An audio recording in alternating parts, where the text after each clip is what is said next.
of June 22, 2025, the silence over Iran's was broken, not by sound, but by impact. In a coordinated multi-branch operation, the United States carried out a precision strike on 3 of Iran's most sensitive nuclear sites, Fordow, Isfahan, and Natanz. Then the news followed. The primary target, Fordow nuclear facility, buried deep inside a mountain. Over 80 meters of reinforced rock and concrete, engineered to survive even the most intense conventional attacks. This is how it all started. 18 hours earlier, on the other side of the world, the mission began. At a classified U.S. airbase in Missouri, a package of decoy jets took off heading west, a misdirection designed to confuse Iranian and Allied satellites. Meanwhile, the real strike force, 7 B-2 Spirit bombers, each manned by 2 elite crew members, took off, silently headed to the east.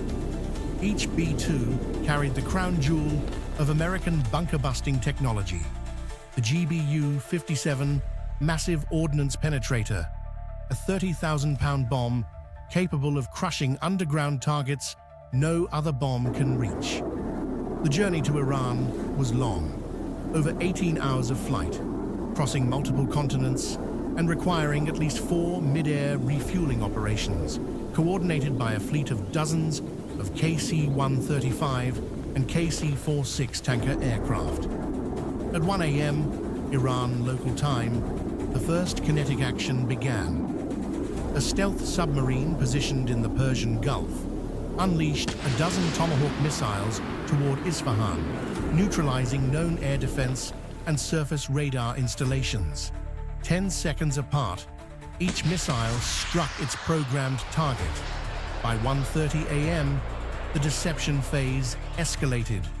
Decoy formations of 4th and 5th generation fighter jets streaked across Iranian airspace at supersonic speeds, drawing attention, lighting up radars, and baiting Iran's surface-to-air defenses into scanning the wrong direction. But this was more than just air power.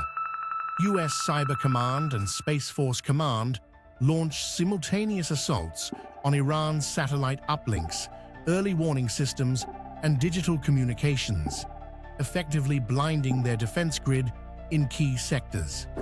Then, at 2:10 a.m., the first B-2 reached its target. 2 GBU-57 massive ordnance penetrators were released over Fordow. Each descended at Mach 1.8, penetrating the Earth with seismic force. The strike tore through the mountain's shell, collapsed tunnel systems, vaporized centrifuge halls, and disabled Iran's most hardened uranium enrichment operation. It was the first time in history that 14 GBU-57s were used in a single mission. Minutes later, the other B-2s unleashed their payloads on Natanz and Isfahan, each delivering precision strikes with GPS-guided weaponry. In total, 75 guided weapons deployed, 125 aircraft mobilized, including recon units, jammers, aerial tankers, and drone surveillance swarms. Inside U.S. Central Command, the final mission update came at 2:30 a.m. All targets confirmed, all aircraft accounted for. No American losses, no Iranian air defense response. By dawn, the bombers were gone, already halfway home. According to the Secretary of Defense, the operation was a total success. No shots fired, no warnings given, just precision, just silence.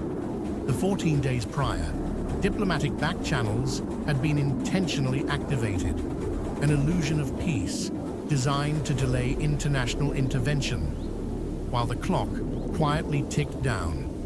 The world awoke to news of fire and smoke over Iran's most sensitive sites. The implications are massive. Iran's nuclear program paused, perhaps crippled,